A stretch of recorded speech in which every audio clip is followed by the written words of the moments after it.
Hey y'all, welcome to a little sleepy reading wrap up for the month of September. Still wearing my pajamas, have class in like an hour.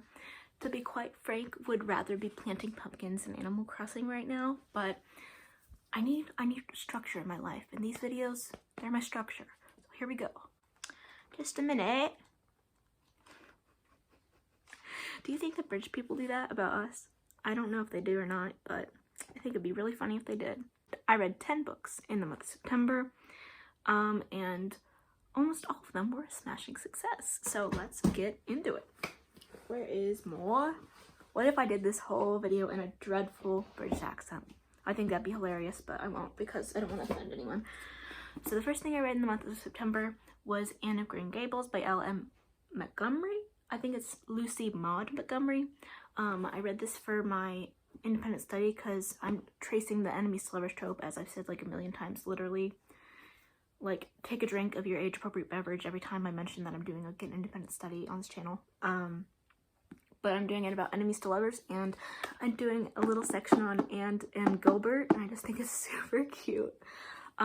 This is just so wholesome. I hadn't read it since I was a kid, and it is just so sweet and like lovely. And I had a dream about them the night after I finished reading this. It's very wholesome. I do recommend it if you haven't. I don't know if it would have the same effect if you didn't read it as a kid, because a fair amount of it for me was nostalgia, but I still really enjoyed it. And I think I'm gonna watch the Anne with an E series on Netflix. Next, I read Small Sacrifices by Anne Rule. This is a book about a woman who killed one of her kids and tried to kill the other two. This like is a true crime thing. And I had it in my Libby, like, I had, like, the audiobook in my Libby list after I was watching, ID channel with my mom, and it popped up, and it was only, like, an hour and a half, so I just popped it in and listened. Nothing like, is it filicide for kids? I think so. Nothing like a little case of filicide to get you going in the morning. So it's very average, I would say 3 stars. Next, I read The Natural History of the Romance novel by Pamela Regis.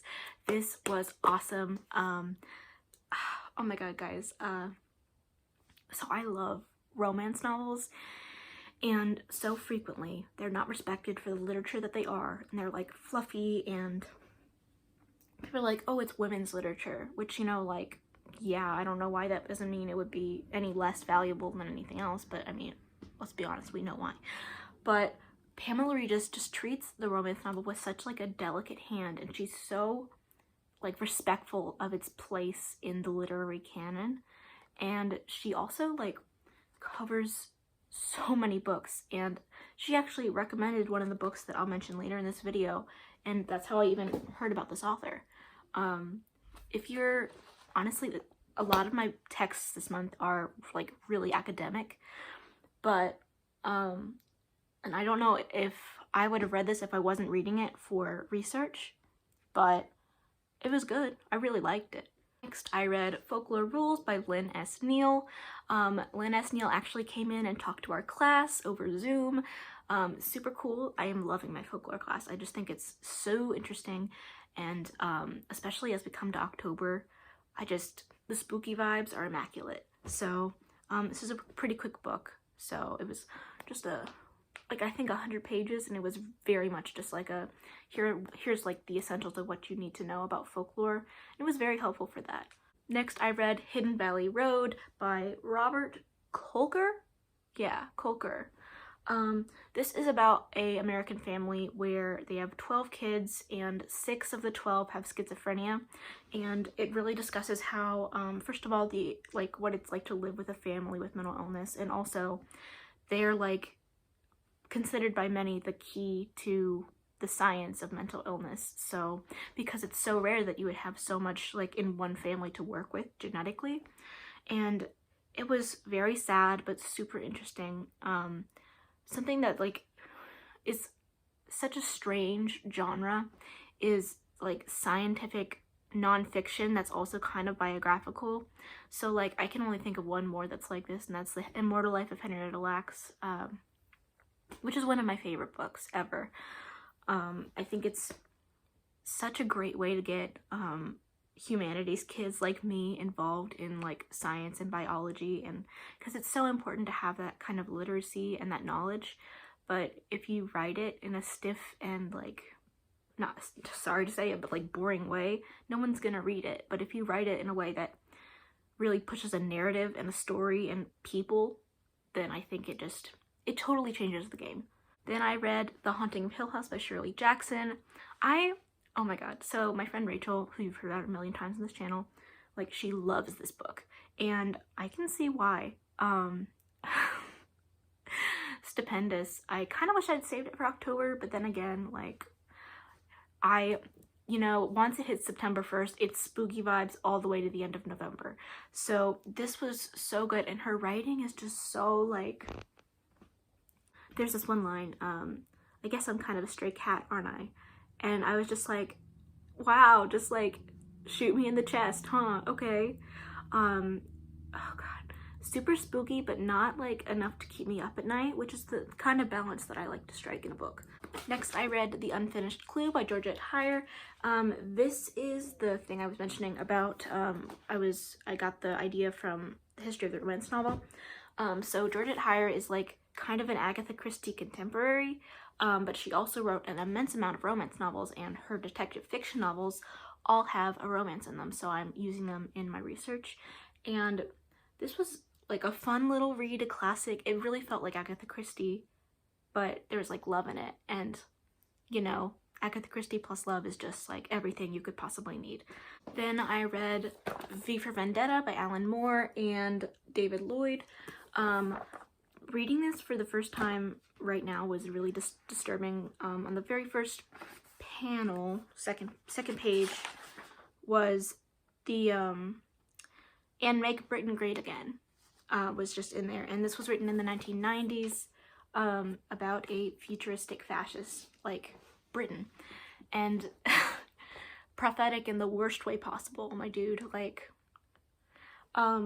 this was my first experience really with a graphic novel. I've had my time with comics, but this was like a true like graphic novel, and it was quite good. Very disturbing, and like a lot of things that kind of turned my stomach, but I do think it's an important read, and I'll probably watch the Natalie Portman adaptation pretty soon.